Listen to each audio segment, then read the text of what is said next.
The sound of a baby's pitiful wailing carried through the thin walls of Nora Grayson's cabin as lightning cracked across the midnight sky over Hawthorne, Arizona territory.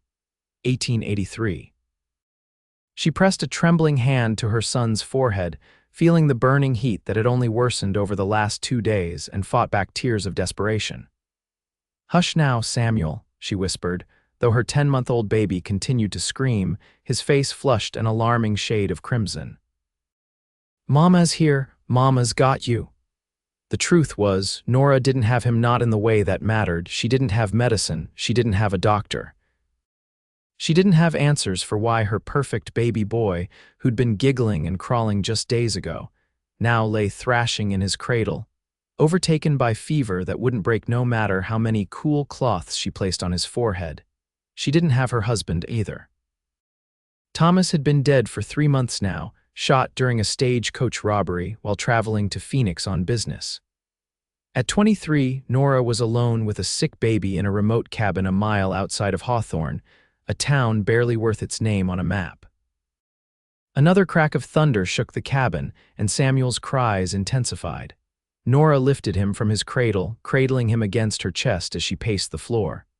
Rain began to pound against the roof, and a cold draft seeped through the cracks in the wooden walls. The April storms had come with a vengeance this year. "Please, God," she whispered, pressing her lips to Samuel's hot forehead. "Please help us."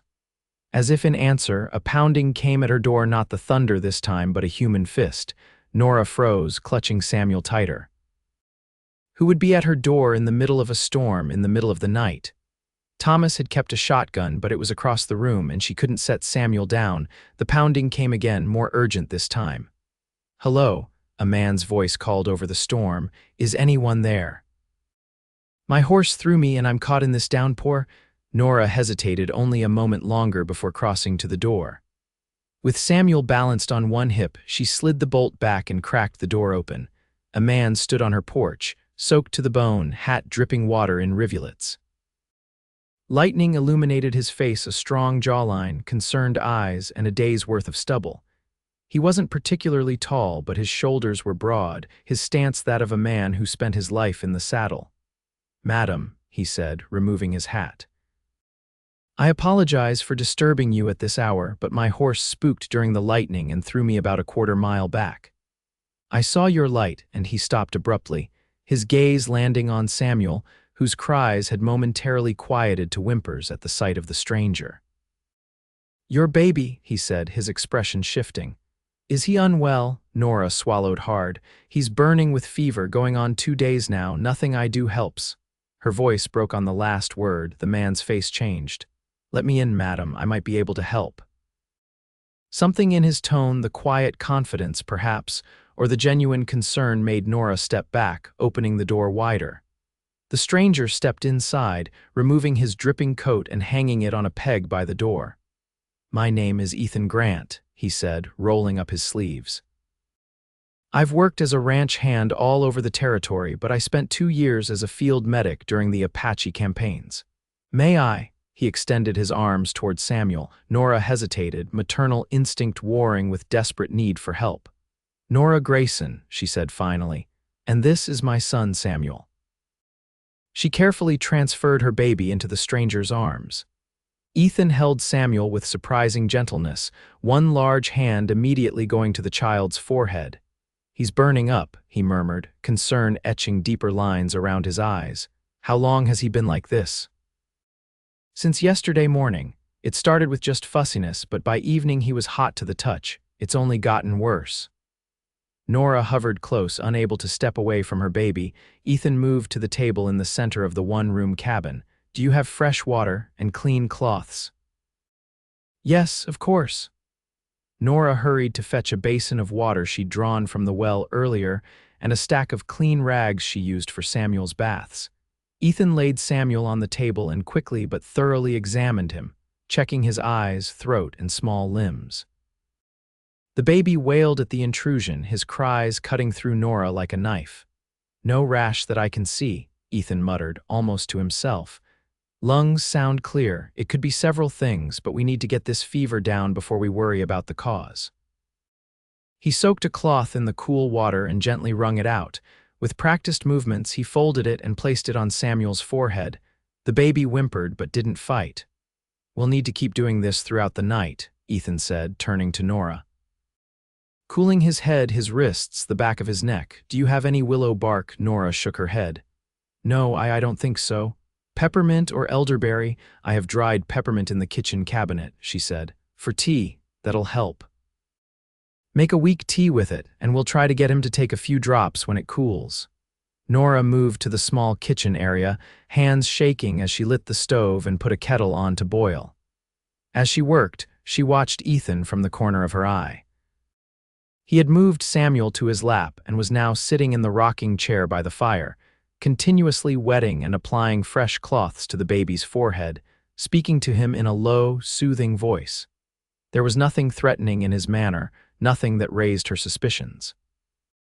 If anything, his confident handling of Samuel put her slightly at ease for the first time in 2 days. "Is your husband nearby, Mrs. Grayson?" Ethan asked, not looking up from Samuel. The question hit Nora like a physical blow. "He's dead," she said flatly. "Stagecoach robbery 3 months ago." Ethan looked up then, his eyes a clear hazel, she noted for the first time meeting hers across the room. "I'm very sorry to hear that," Nora nodded, turning back to her task of preparing the peppermint tea. She could feel his eyes still on her. "Is there no one else nearby? Family?" "Neighbors who could help. Our nearest neighbor is the Peterson family, 3 miles east. The town's a mile west, but the doctor there." She trailed off, not wanting to speak ill of Dr. Simmons, whose fondness for whiskey was well known throughout Hawthorne. "I understand," Ethan said simply. "Well, you have me now, Mrs. Grayson, and I won't leave until your boy is better." The straightforward promise nearly undid her. Nora turned away, blinking rapidly to clear the sudden rush of tears. The kettle began to whistle, giving her a reason to busy her hands. Outside, the storm raged on, but inside the small cabin, something had shifted. For the first time since Samuel had fallen ill, Nora felt a tiny flame of hope. Through the long night, Ethan didn't leave Samuel's side. He continually cooled the baby's burning skin with fresh cloths, singing softly when Samuel grew restless, and somehow managing to coax a few drops of the peppermint tea between the baby's parched lips. Nora worked alongside him, taking over when he needed to stretch his legs or when her maternal instinct grew too strong to remain a bystander. As the first gray light of dawn filtered through the cabin windows, Nora realized Samuel had fallen into a peaceful sleep, the first in 2 days. His skin, while still warm, no longer radiated the terrifying heat of the previous night. "The fever's breaking," Ethan said quietly, confirming her own observation. He looked exhausted, dark circles under his eyes, but satisfaction was evident in his small smile. "He's going to be all right, Mrs. Grayson." Relief washed over Nora like a physical wave, leaving her light-headed. She sank into a chair, watching her son's peaceful breathing. "I can't thank you enough, Mr. Grant." "Ethan, please," he said, carefully transferring the sleeping Samuel to his cradle. "And there's no need for thanks. Any decent man would have done the same." Nora shook her head. "Not any man would have known what to do or stayed through the night to do it." A faint flush colored Ethan's cheeks. "Well," he said, rubbing the back of his neck, "I suppose I should try to find my horse now that the storm's passed, if he didn't run too far." The thought of him leaving sent an unexpected pang through Nora's chest. "You should rest first," she insisted, "and eat something. It's the least I can do." Ethan looked like he might protest, but a rumble from his stomach betrayed him. He smiled sheepishly. "I wouldn't say no to some breakfast if it's not too much trouble." "No trouble at all." Nora was already moving to the stove, grateful to have a task to occupy her hands and mind. As she prepared a simple breakfast of cornmeal mush and the last of her bacon, she stole glances at Ethan. He had moved to check on Samuel again, his large hand looking incongruous against the baby's small form as he gently felt for fever. There was a tenderness in his actions that stirred something inside her, something she'd thought had died along with Thomas. "Have you been riding long in these parts?" she asked, needing to break the silence that threatened to make her thoughts too loud. Ethan straightened up from the cradle. "Just passing through, actually. I'm headed to a ranch outside Prescott. The owner's an old friend from my army days, offered me work breaking horses. You're good with them, horses, I mean. A small smile curved his lips. Usually. Until lightning spooks them and they dump me on my backside in the mud. Nora found herself returning the smile. Lucky for us that happened. Lucky for me too, he said, and something in his tone made her cheeks warm. They ate breakfast as the sun rose fully, casting golden light through the cabin windows. Samuel continued to sleep peacefully, his color noticeably improved. Ethan told stories of his travels across the territory, and Nora found herself laughing for the first time in months at his tale of accidentally riding into a river because he'd been admiring the scenery instead of watching the trail. "What brought you and your husband to Hawthorne?" he asked as they finished the meal. Thomas had ideas about starting a freight business, she explained, gathering the empty plates. Hawthorne is small, but he believed the railroad would eventually come through and he wanted to be established when it did. She sighed. This cabin was supposed to be temporary until he could build us a proper house in town. Ethan nodded, his expression thoughtful. And now, will you stay? It was a question Nora had asked herself countless times in the 3 months since becoming a widow. I don't know, she admitted. I have some money saved. I could go back east to my sister in Philadelphia, but, she glanced at Samuel, this was to be his home, the place his father chose for us. It's a hard country for a woman alone, Ethan said quietly. I'm learning that, Nora replied, the memory of the previous night's desperation still fresh. Ethan stood, stretching his tall frame. I should go find that horse of mine. With your permission, Mrs. Grayson, I'd like to check on Samuel again before I continue my journey. Of course, Nora said quickly, and please call me Nora.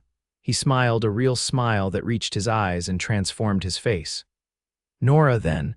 After he left, Nora busied herself with household chores, frequently checking on Samuel. The baby woke mid-morning, fussy but markedly improved. His skin was cool to the touch, his eyes brighter. When she offered him some watered-down milk, he drank eagerly. Your guardian angel found us last night, she murmured, kissing his soft head. A soaking wet, muddy angel named Ethan Grant. By noon, Nora began to worry. Ethan hadn't returned, and she found herself peering out the window more often than necessary. What if he'd been injured looking for his horse? What if he'd simply decided to move on without saying goodbye? The latter thought bothered her more than it should have. Ethan was a stranger, a passing traveler who'd shown kindness in an emergency. Nothing more, yet the cabin felt emptier without his presence. Just as she was putting Samuel down for his afternoon nap, a knock came at the door. Nora hurried to answer it, her heart quickening in a way that had nothing to do with haste. Ethan stood on her porch, looking considerably more put together than he had the previous night. He'd clearly found time to clean up, his clothes no longer muddy, his dark hair neatly combed. Behind him stood a handsome chestnut gelding, saddled and loaded with packs. You found your horse, Nora said, stepping back to let him in. About 2 miles south, Ethan confirmed, along with my supplies, thankfully. He peered around her. How's our patient? Much better, Nora said, unable to keep the smile from her face. His fever's gone and he's eating again, just went down for his nap. Relief spread across Ethan's features. That's wonderful news. An awkward silence fell between them. Ethan shifted his weight, hat in hand. I suppose you'll be continuing to Prescott now, Nora said, trying to keep her tone light. Ethan nodded slowly. That was my plan. He hesitated, then added, though I've been thinking Hawthorne's not that far out of my way, I could stay another day or two, make sure Samuel's fully recovered. Hope fluttered in Nora's chest, but she forced herself to be practical. You don't need to do that. We've imposed enough on your kindness. It's not an imposition, Ethan said quietly. Truth be told, Nora, I'd rest easier knowing for certain the little one is all right.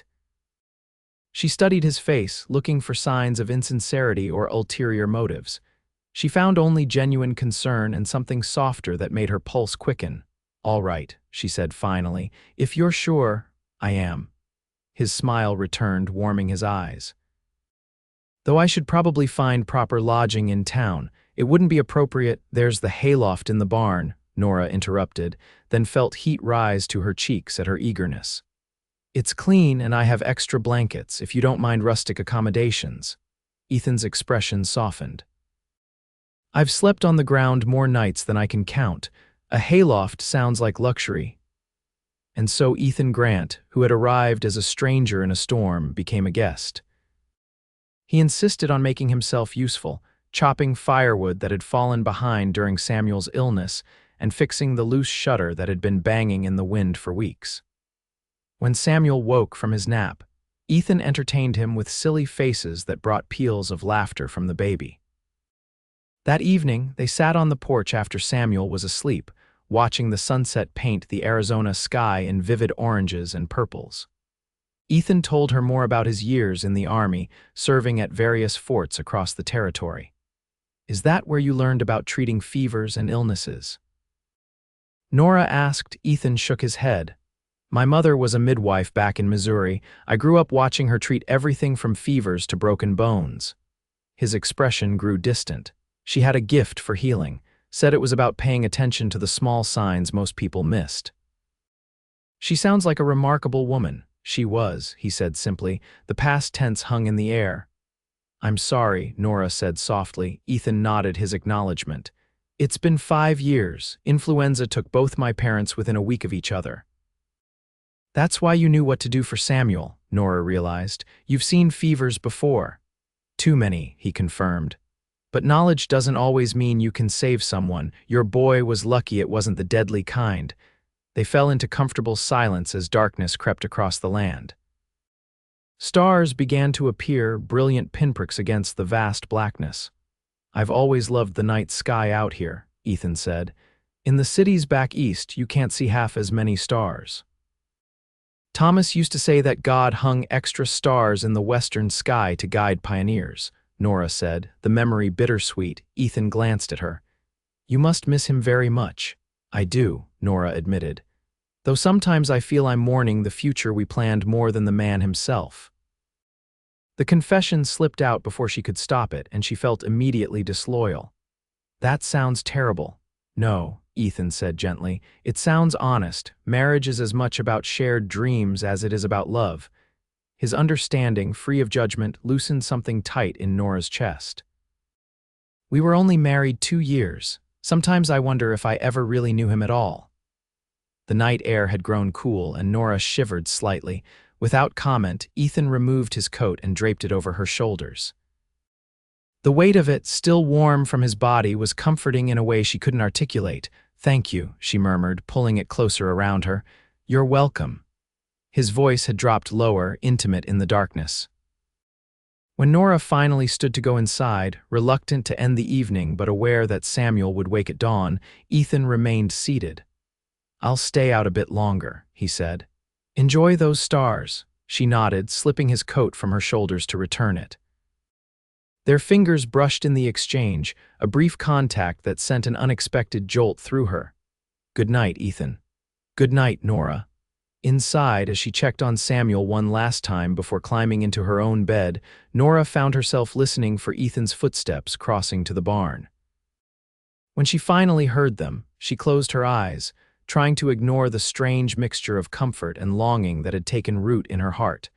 One day stretched into 3 as Samuel continued to recover, and Ethan found more projects around the small homestead that needed attention.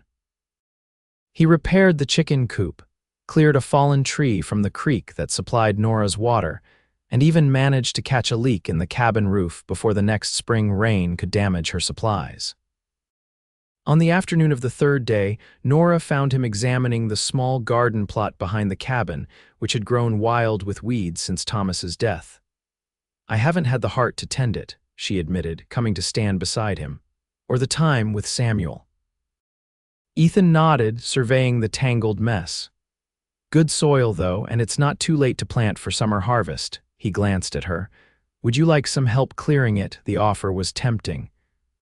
Fresh vegetables would be a welcome addition to their meals, and the money she'd save by not buying them in town would help stretch her dwindling funds.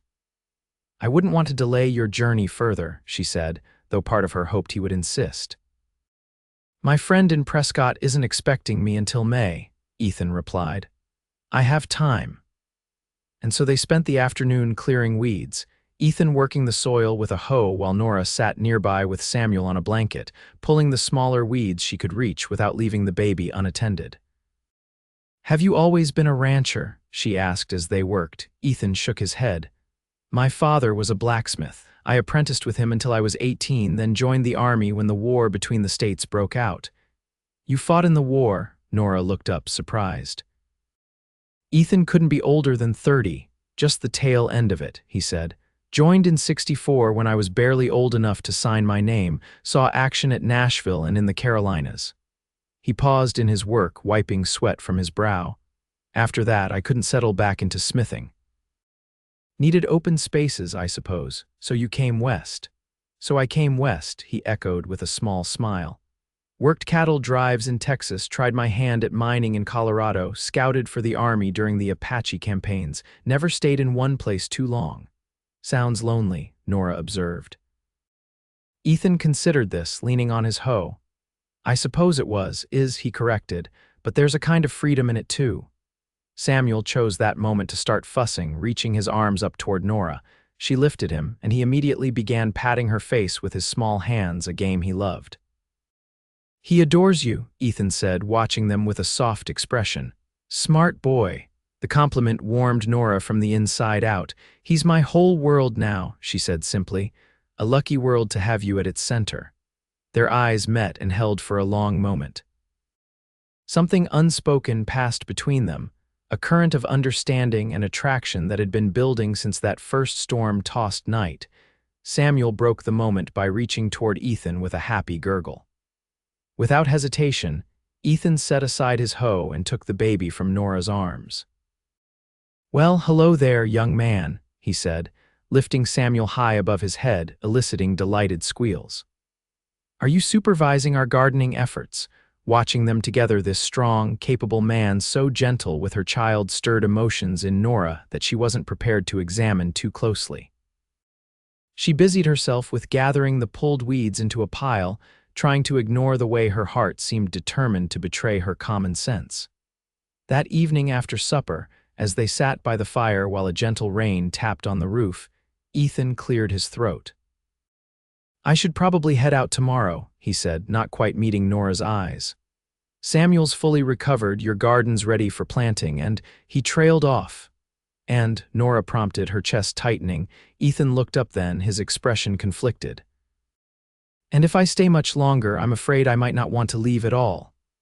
The honest admission hung in the air between them. Nora's heart hammered in her chest. Would that be so terrible? She asked, her voice barely above a whisper. It would be improper, Ethan replied, though his eyes said something else entirely. You're a recent widow, I'm a drifter with no fixed address and little to offer. People would talk. People always talk, Nora said. They talked when Thomas bought this land instead of a plot in town. They talked when I chose to stay after his death. She took a deep breath. I've stopped caring what they say. Ethan leaned forward, elbows on his knees. Nora, you barely know me. I know you sat up all night cooling my son's head with water when he was burning with fever, she countered. I know you're kind and decent and capable. I know you make Samuel laugh and me feel. She hesitated, then finished, safe. You make me feel safe, Ethan. That's rare out here.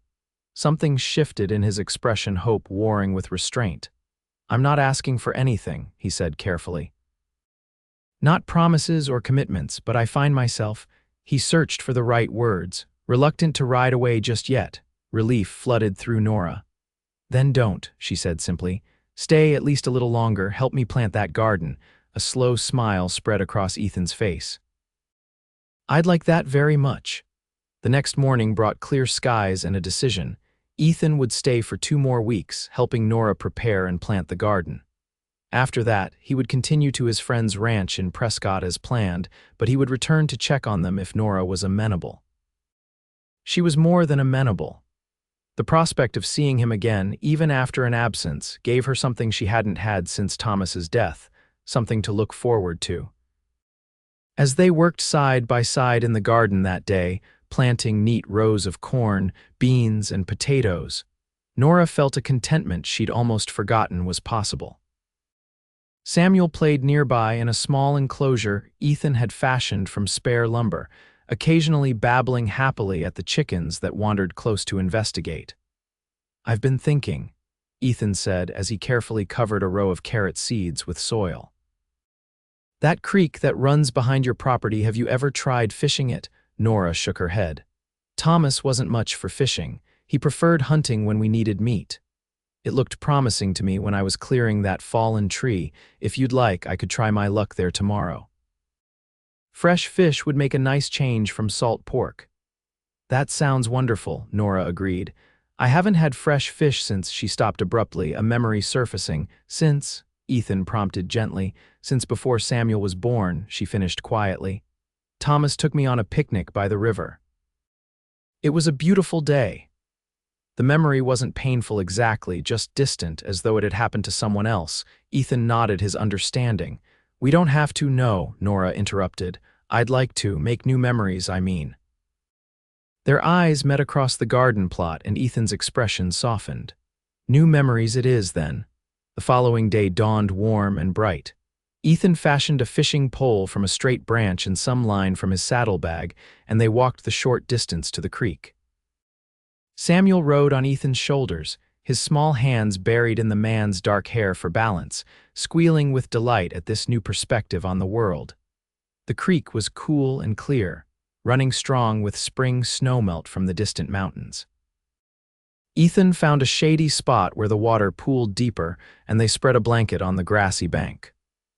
While Nora kept Samuel entertained, Ethan waded in and began fishing, his movements confident and practiced. "My father taught me to fish almost before I could walk," he told Nora as he cast his line. "Said a man who could fish would never go hungry." "Was he right?" Nora asked, smiling as Samuel crawled toward her with a fistful of dandelions. Ethan laughed. "Not always. I've gone hungry plenty of times when the fish weren't biting." He paused, concentrating as something tugged his line. With a quick flick of his wrist, he landed a decent-sized trout. "But not today," he added triumphantly, holding up his catch. By midday, he had caught 4 good-sized fish. They built a small fire on the bank and cooked the fillets in a pan Nora had brought along. The fish was delicious, fresh and flaky, seasoned simply with salt and wild herbs Ethan had identified growing nearby. As they ate, Samuel fell asleep on the blanket, worn out from his morning adventures. Nora watched her son's peaceful slumber, gratitude washing over her anew for his recovery. "He's a strong boy," Ethan observed, following her gaze. "Takes after his mother, I'd wager." Nora looked up, surprised. "You think I'm strong?" "I know you are," Ethan said with quiet certainty. "Not many women would have stayed on alone after losing their husband, especially with a small child to raise." Nora considered this. "I'm not sure if it was strength or stubbornness," she admitted, "or just not knowing what else to do." "Sometimes that's what strength is," Ethan replied. "Putting one foot in front of the other when you don't know where the path leads." His insight startled her. "That's exactly it," she said softly. "Every morning I wake up and think, just get through today, figure out tomorrow when it comes." Ethan nodded, his eyes warm with understanding. "That's how I lived for years after the war, one day at a time."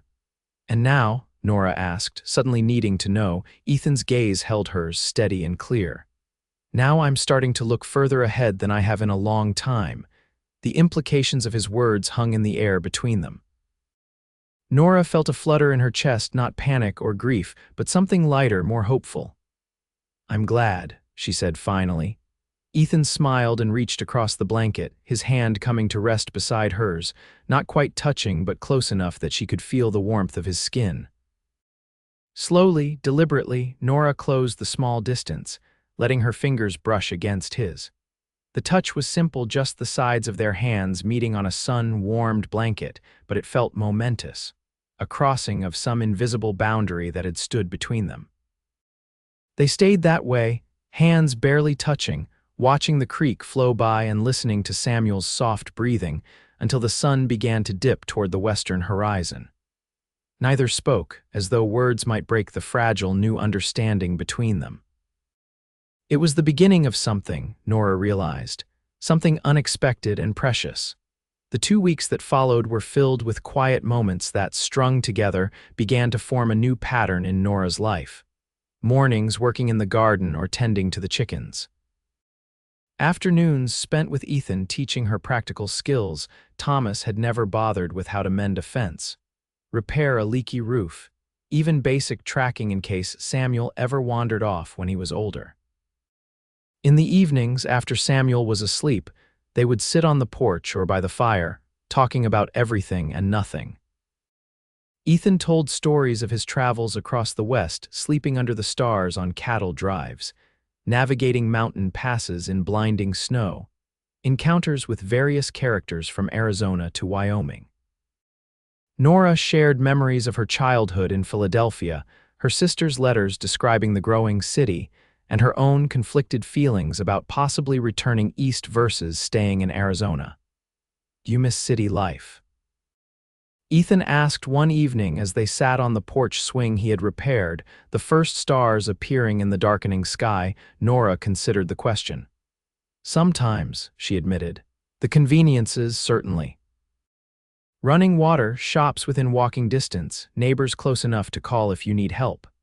She glanced at the vast landscape stretching before them, painted in purples and deep blues by the setting sun.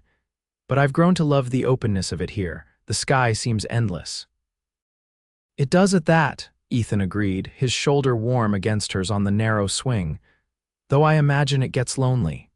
"It did," Nora said softly. "It does," she corrected, acknowledging the reality that Ethan's stay was temporary. He seemed to hear the unspoken thought. "Nora," he began, then hesitated. "Yes," she prompted. When he didn't continue, Ethan took a deep breath. "I've been thinking about what comes next after these 2 weeks. Nora's heart quickened. "You mentioned returning from Prescott to check on us." "I did," he confirmed, "and I meant it, but—" He turned slightly to face her better. "What if there was another option?" "What kind of option?" Nora asked, hardly daring to hope she understood his meaning. "I could write to my friend in Prescott, explain that I've found work here instead. The Hawthorne area needs a blacksmith, from what you've told me. I have the skills and with some startup money for a forge." "You'd stay?" Nora couldn't keep the surprise from her voice. "Permanently?" Ethan's expression grew serious. "I would, if I had a reason to." The implication was clear. Nora looked down at her hands, thoughts racing. It was too soon after Thomas, surely. People would talk, and yet— "I can't make any promises right now," she said carefully. "It's not just me to consider, there's Samuel." "I understand," Ethan said quickly. "I'm not asking for promises, Nora. Just possibility." She looked up at him then, studying his face in the fading light, the earnest eyes, the strong lines of his jaw, the kindness written in every feature. This was a good man, a man who had shown her nothing but respect and care. A man who had sat up all night cooling her baby's head with water when fever threatened to take him. "Possibility," she repeated softly. "Yes, I think we have that." The smile that spread across Ethan's face was like sunrise breaking over the mountains. Slowly, giving her every chance to pull away, he reached out and took her hand in his. They sat like that as darkness fell completely, hands intertwined, the gentle motion of the swing and the chorus of night insects creating a peaceful backdrop to the tumult of emotions in Nora's heart. The next morning, Nora woke to the sound of hammering. Curious, she dressed quickly and checked on Samuel, who was still sleeping peacefully in his cradle. Following the noise outside, she found Ethan constructing something beside the chicken coop. "Good morning," she called, approaching through the dewy grass. "You're up early." Ethan looked up, a grin spreading across his face at the sight of her. Wanted to finish this before the heat of the day.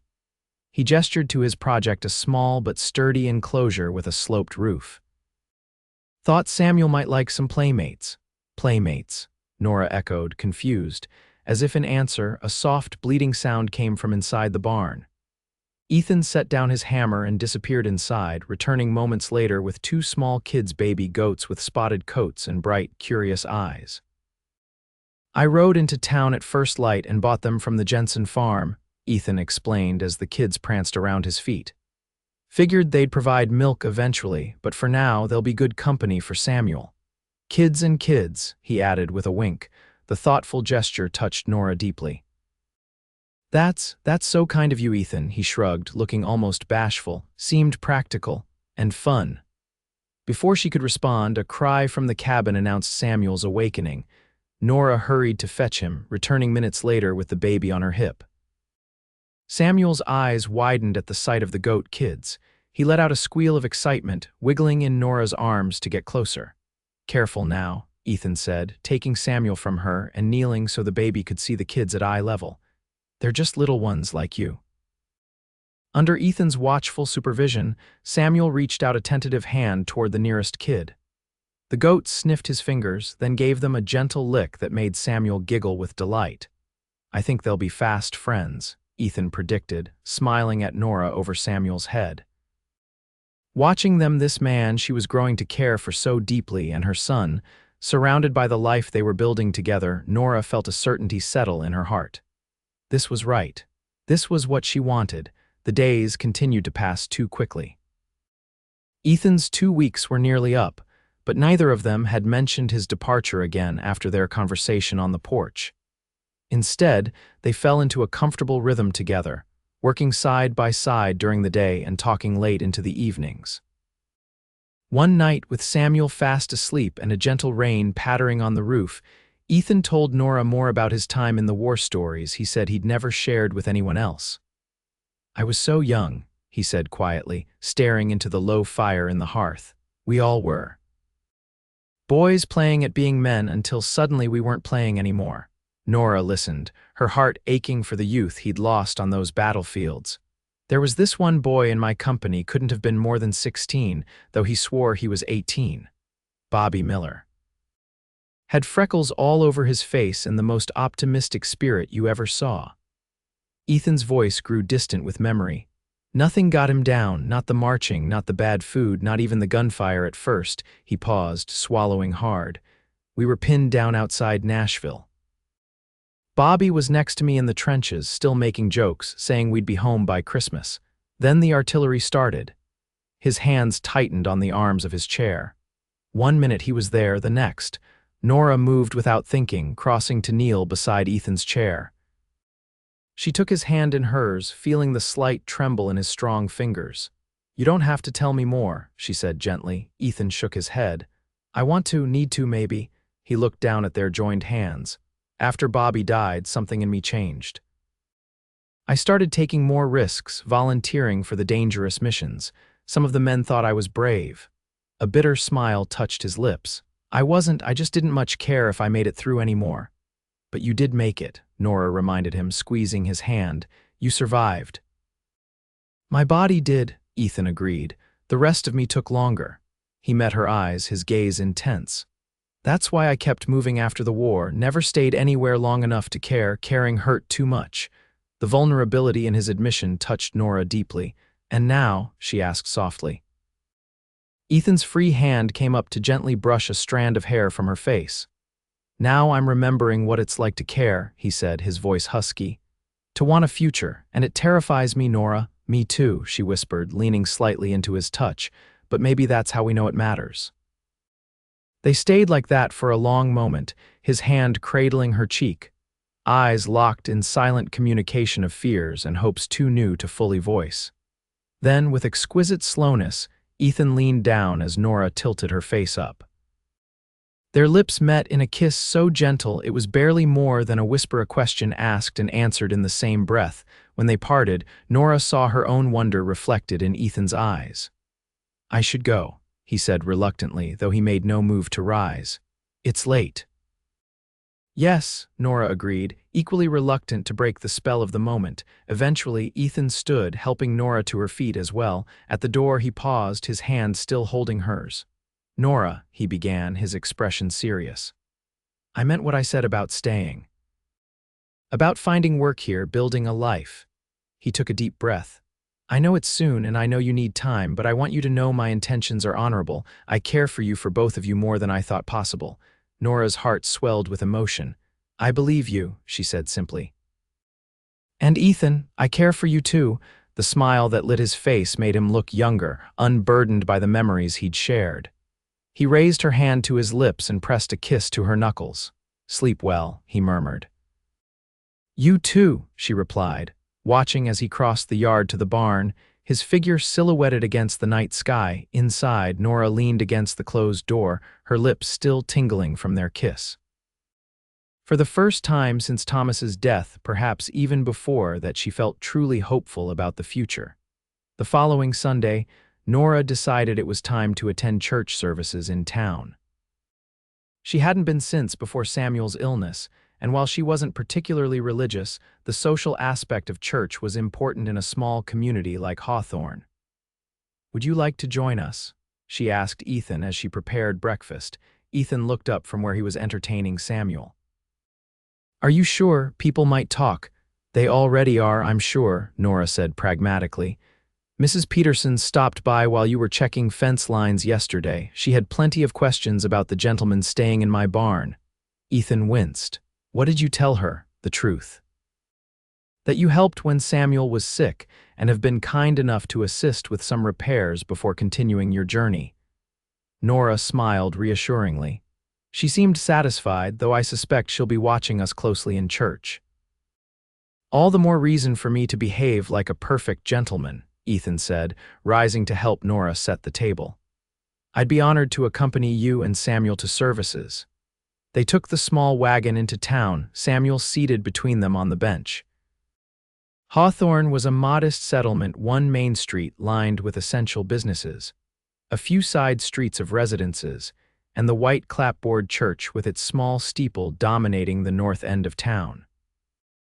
As Ethan helped Nora down from the wagon, she was acutely aware of the curious glances from townspeople already gathering on the church steps. She held her head high, greeting acquaintances with polite smiles as Ethan carried Samuel, who was dressed in his Sunday best. Inside the church, they found seats near the back.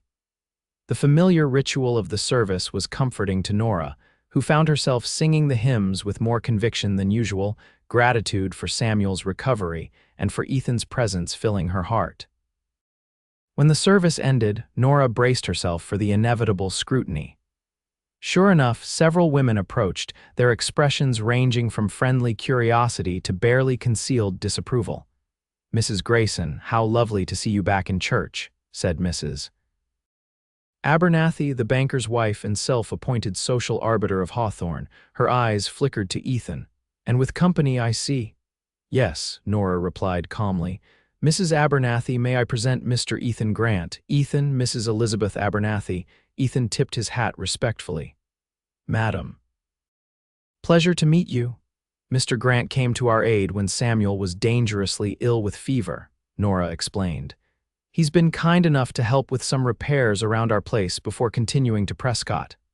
"How fortunate," Mrs. Abernathy said, her tone suggesting she found it anything but. "And how long will you be staying in our little town, Mr. Grant?" "That remains to be seen, madam," Ethan answered diplomatically. "Hawthorne seems like a fine community." Before Mrs. Abernathy could respond, the pastor joined their circle, greeting Nora warmly. "Mrs. Grayson, we've missed you these past Sundays, and this must be the young man I've heard was so ill." He smiled at Samuel, who was contentedly chewing on Ethan's bandana. "Clearly on the mend now, praise the Lord." "Yes, Reverend Taylor," Nora agreed. "We were very blessed." The Reverend turned to Ethan, extending his hand. "I don't believe we've met, sir." "Ethan Grant," Ethan introduced himself, shaking the pastor's hand firmly. "Just passing through, or was," he added with a glance at Nora. Reverend Taylor's eyes twinkled with understanding. "Well, Mr. Grant, Hawthorne can always use good men. I understand from Mrs. Peterson that you have a way with sick children and leaky roofs." "I manage," Ethan said modestly. "He's being humble," Nora interjected. "Ethan sat up all night cooling Samuel's head with water when his fever was at its worst. I believe he saved my son's life." The sincerity in her voice seemed to soften even Mrs. Abernathy's expression. "Well," the Reverend said, "that sounds like the Lord's work to me. You must join us for Sunday dinner, both of you. Mrs. Taylor always prepares enough for an army." The invitation, coming from the pastor himself, effectively silenced any potential gossip from Mrs. Abernathy and her circle. Nora accepted gratefully, and they spent a pleasant afternoon at the parsonage. where Ethan charmed Mrs. Taylor with his hearty appetite and genuine compliments on her cooking. By the time they headed back to the cabin in the late afternoon, Nora felt a weight had been lifted. The pastor's acceptance of Ethan would go a long way toward smoothing their path in Hawthorne society, such as it was. "That went better than I expected," Ethan admitted as they drove home, Samuel sleeping against his chest. "Reverend Taylor is a good man," Nora said. "He doesn't hold with gossip or judgment. His approval means a lot in Hawthorne." Ethan nodded thoughtfully. "I spoke with him privately for a few minutes, asked about the town's need for a blacksmith." Nora's heart skipped. "And?" "He thinks Hawthorne could support one," Ethan replied, a smile playing at the corners of his mouth. "Said the nearest smith is in Prescott and folks here have to wait weeks sometimes for repairs or new ironwork." "That's good news," Nora said carefully, not wanting to presume too much. "It is," Ethan agreed.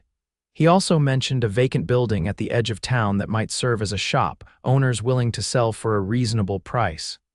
They rode in silence for a moment, the implications hanging between them. "So you're seriously considering staying," Nora finally said. "In Hawthorne?" Ethan's free hand found hers on the wagon seat. "I am, if that's something you might welcome." Nora's fingers curled around his. "I would," she said softly, "welcome it very much." The look they exchanged contained all the words they weren't quite ready to say aloud. For now, this understanding, this shared hope for a future together was enough. The next morning, Ethan rode into town to send a telegram to his friend in Prescott, explaining his change of plans. While he was gone, Nora found herself humming as she worked around the cabin, her spirits lighter than they had been in months. Samuel seemed to sense her mood, laughing and clapping his hands as she danced him around the kitchen.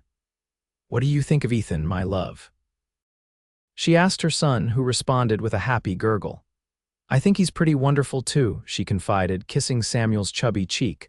When Ethan returned mid-afternoon, he carried a small package wrapped in brown paper.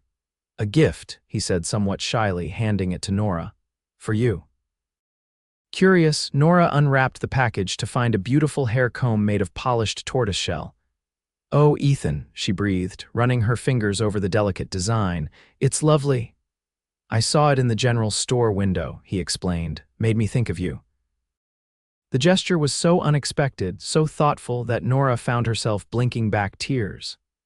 "Thank you," she said, reaching up to slide the comb into her hair, which she'd pinned up loosely that morning. "Beautiful," Ethan murmured, his eyes warm as they traced her face. Impulsively, Nora rose on tiptoe and pressed a quick kiss to his cheek. "Did you send your telegram?" she asked, stepping back before the moment could deepen into something more. "I did," Ethan confirmed. "Also spoke to Mr. Daniels about that building on the edge of town. It needs work, but the bones are good. Could make a fine blacksmith shop with living quarters above." "You've been busy," Nora observed, pleased by his initiative. "I also ran into Reverend Taylor," Ethan continued, a slight nervousness entering his tone. "He, had some suggestions about." "Propriety," Nora raised an eyebrow.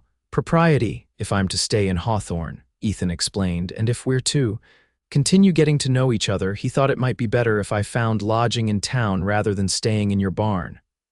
"Oh," Nora hadn't considered that. "I suppose that makes sense.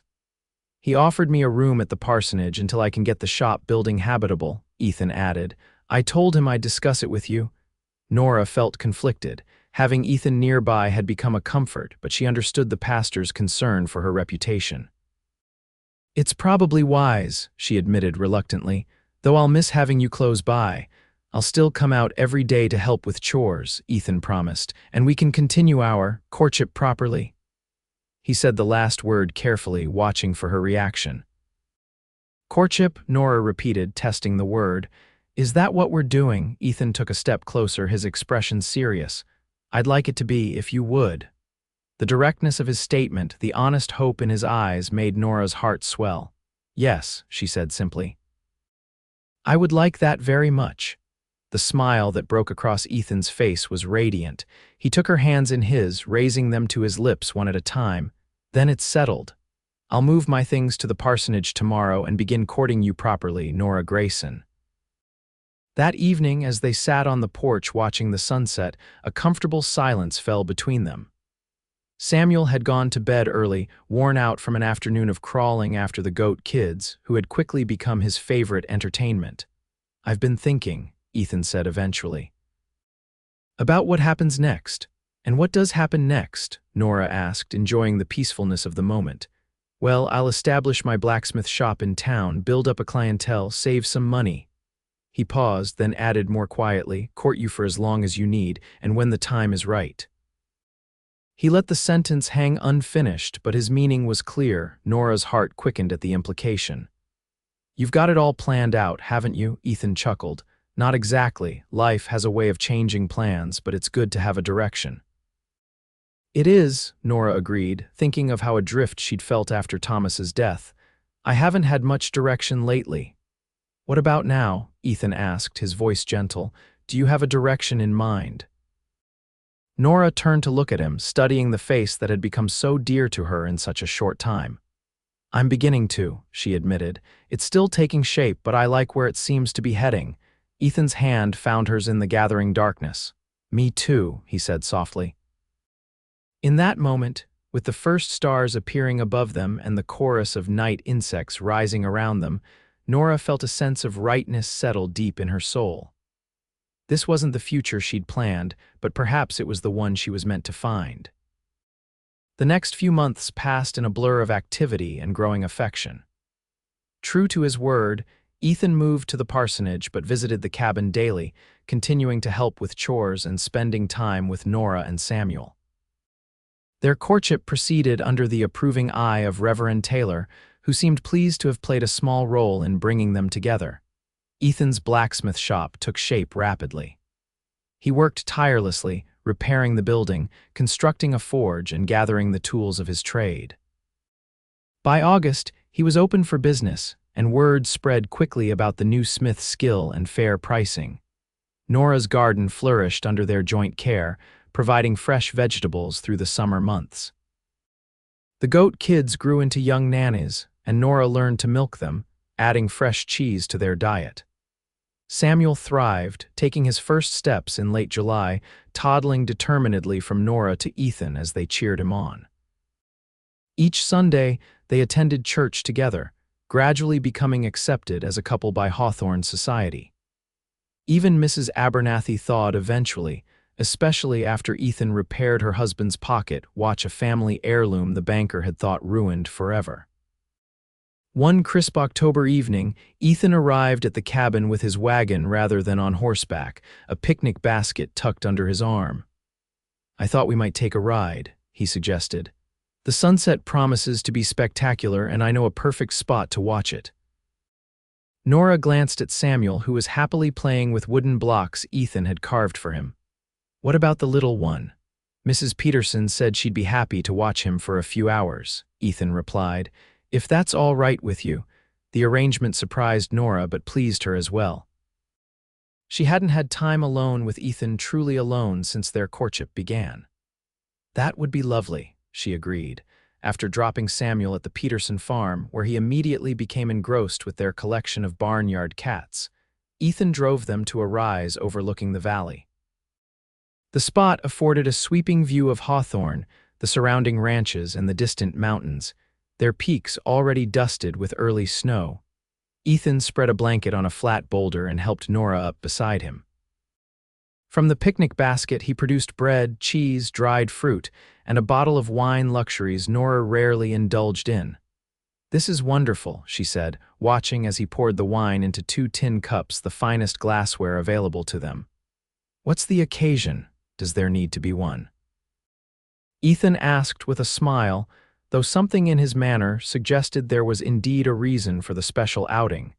They ate and talked as the sun began its descent, painting the sky in vivid oranges and reds. Ethan seemed slightly nervous, Nora noticed, his usual easy conversation punctuated by moments of distraction. "Is everything all right?" she finally asked as he stared out at the horizon, seemingly lost in thought. Her question seemed to bring him back to the present. "Yes," he said, turning to face her fully. More than all right. Nora, there's something I've been wanting to ask you. Her heart began to beat faster as Ethan took both her hands in his. These past months have been the happiest of my life, he began, his voice steady despite the nervousness she could see in his eyes. After the war, I thought I'd never find peace or purpose again. I wandered because I was looking for something I couldn't name. His grip tightened slightly.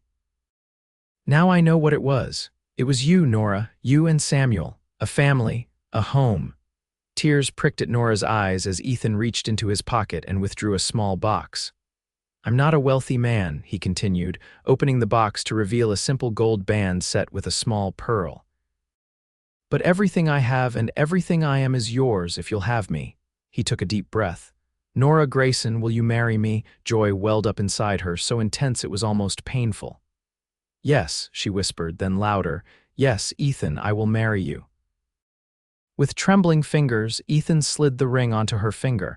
It fit perfectly, as if it had been made for her hand. It was my mother's, he explained, his voice husky with emotion. I've carried it with me all these years, waiting for the right woman to give it to. I never thought I'd find her until I got caught in that storm and saw your light. Divine intervention, Nora murmured, admiring how the pearl caught the last rays of the setting sun.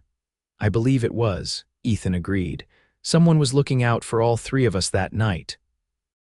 Nora leaned forward, closing the distance between them. Their lips met in a kiss that held all the promise of their future together, tender at first, then deepening as Ethan's arms came around her, drawing her closer. When they finally parted, the sun had dipped below the horizon, leaving the sky awash in deepening shades of purple. The first stars were beginning to appear, bright pinpoints against the darkening canvas. When?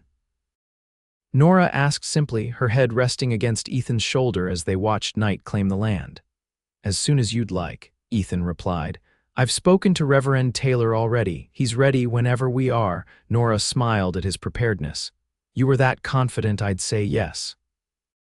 Hopeful, Ethan corrected, not confident. A wise man never takes a woman's answer for granted.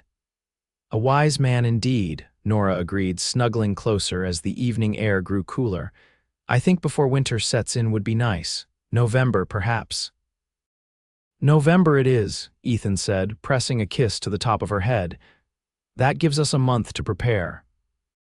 They stayed on the hillside until the stars fully emerged, talking of practical matters where they would live. The living quarters above the blacksmith shop were nearly complete. How Ethan would formally adopt Samuel, what they would do with the cabin, keep it for now, perhaps as a weekend retreat. When they finally returned to collect Samuel from the Petersons, Mrs. Peterson spotted the ring immediately and enveloped Nora in a warm hug. I knew it, the older woman said with satisfaction.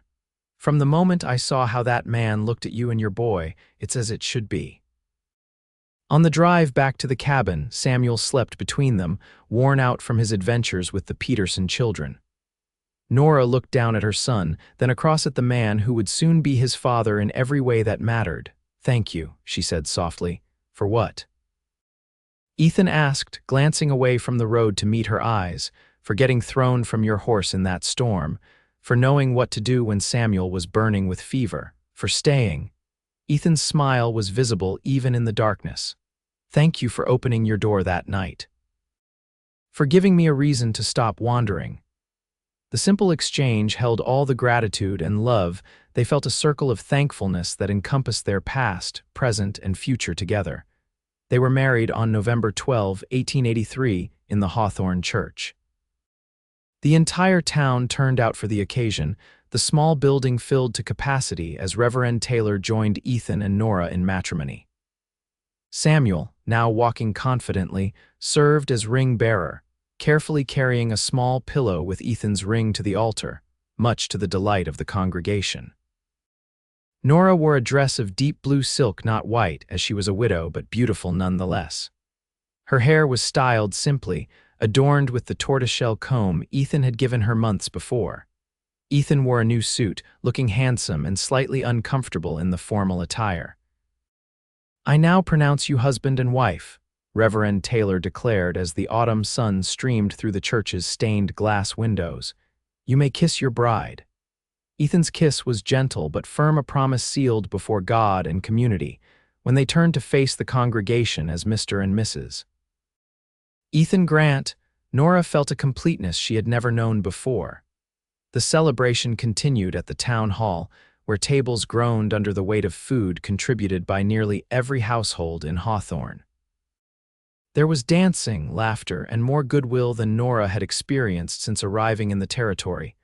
Late in the evening, as the party continued around them, Ethan pulled Nora into a quiet corner. "Happy?" he asked, his eyes searching hers. "Completely," she assured him, reaching up to straighten his slightly askew tie. "And you?" "More than I ever thought possible," he admitted. He glanced across the room to where Samuel was being entertained by a group of admiring older ladies. "Our son is quite the center of attention, our son." The word sent a warmth through Nora's heart. "He is, takes after his father that way," Ethan laughed, pulling her closer. "I think it's time we collected that young man and headed home, Mrs. Grant, Mrs. Grant, her new name, her new life." "Home," Nora repeated, savoring the word.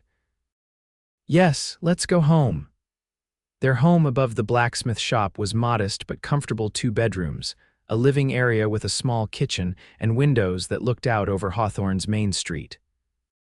Ethan had worked evenings and weekends to make it ready, building furniture with his own hands and ensuring every detail was perfect for his new family. That night, after settling Samuel in his new bedroom, where he immediately fell asleep, exhausted from the day's excitement, Ethan took Nora in his arms. "I have something for you," he said, leading her to the window where moonlight spilled across the floor. From his pocket, he withdrew a small silver locket. "Ethan, you've already given me so much," Nora protested as he placed the locket in her palm. "Open it," he urged gently.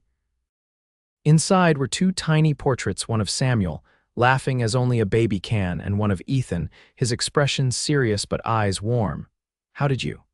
Nora began, amazed by the detail of the miniatures. "Traveling photographer came through last month while you were visiting Mrs. Peterson," Ethan explained. "I commissioned the portraits then. The locket arrived from Denver just yesterday." Nora was speechless at the thoughtfulness of the gift. Ethan took the locket from her hands and carefully fastened it around her neck. "Now you'll always have us close to your heart," he said softly. "You already are," Nora whispered, rising on tiptoe to kiss him, a kiss that held all the promise of their wedding vows and the future that stretched before them.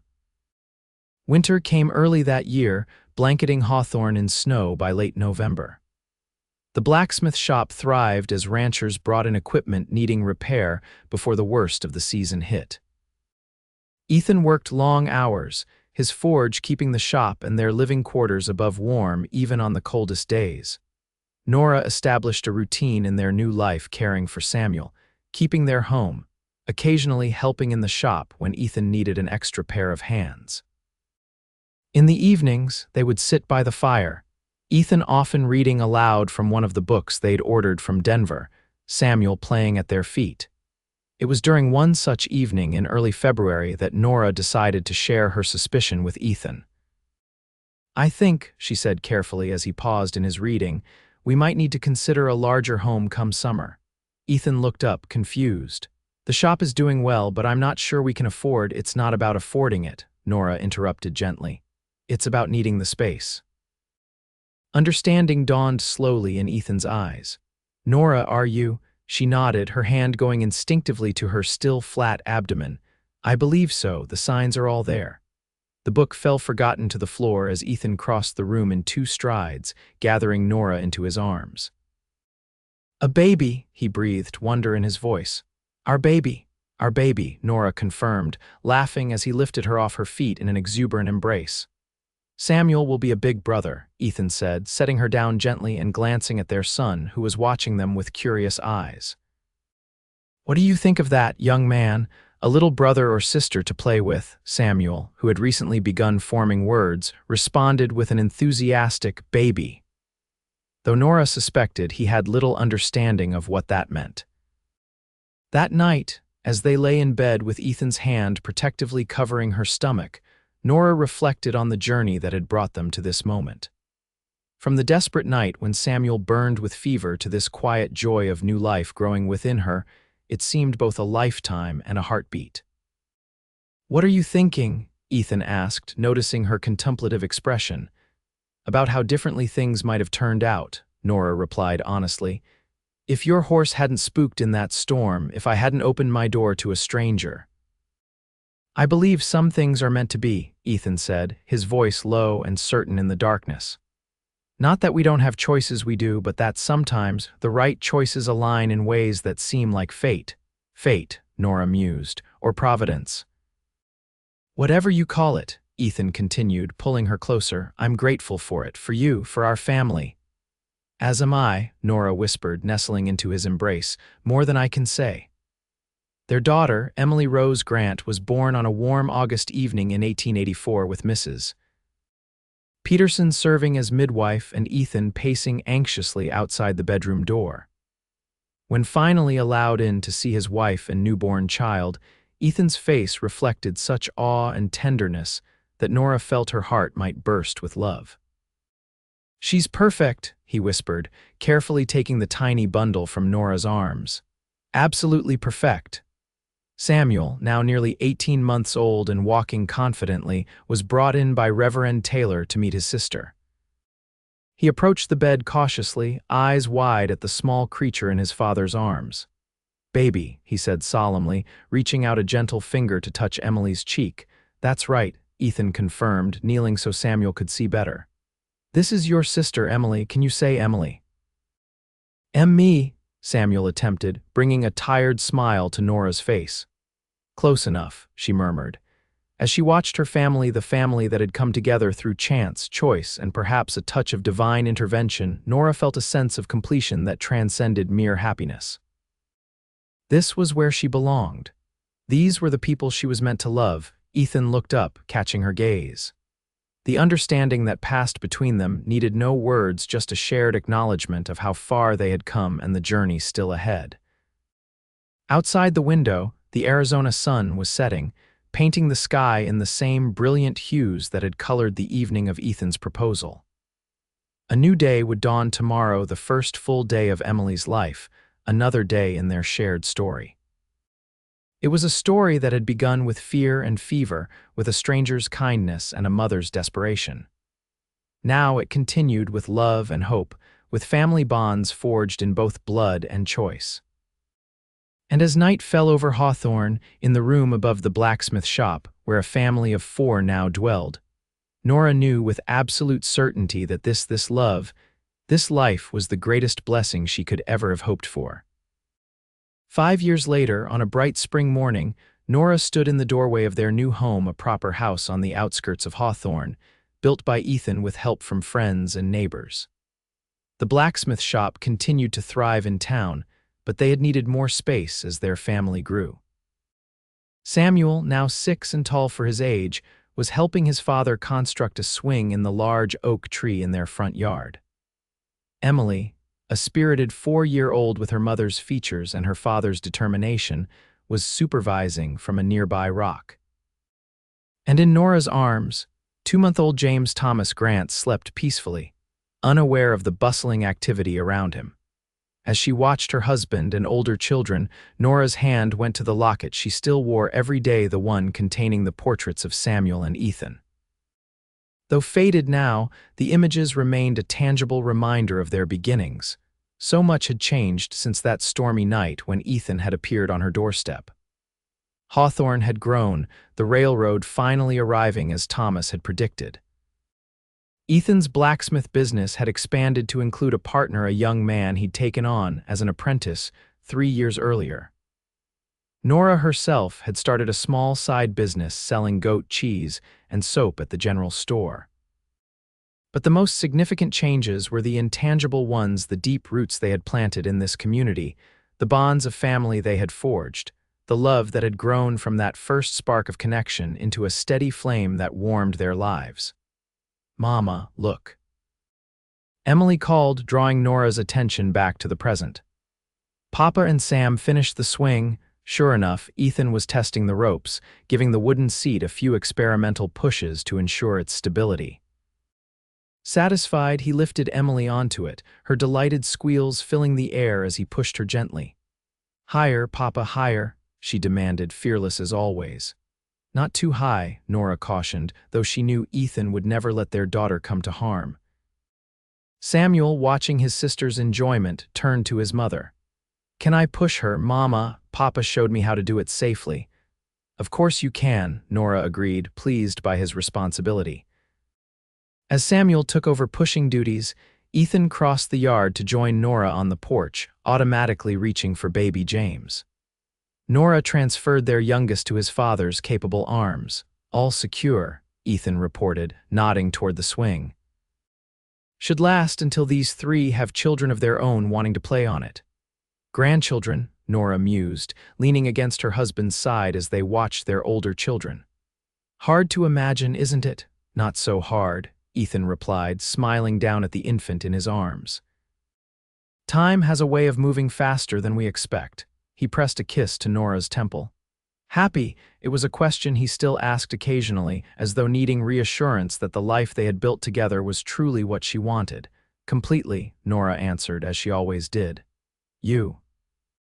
"Beyond measure," Ethan said, his voice warm with contentment. "You know, I think about that night, sometimes the storm, Samuel's fever, how close I came to riding past your cabin without stopping." "Divine intervention," Nora reminded him, echoing words she had spoken years before. "Indeed," Ethan agreed. "Someone was looking out for us." As they stood together on the porch of the home they had built, watching their children play in the Arizona sunshine, Nora reflected on the journey that had brought them here. From desperate fear to profound joy, from strangers to family, it was a path neither of them could have foreseen. Yet somehow, through that long-ago night when a baby burned with fever and a cowboy sat up cooling his head with water, they had found each other. Found love, found home. And in the end, Nora thought as Ethan's arm tightened around her waist, that was the greatest blessing of all.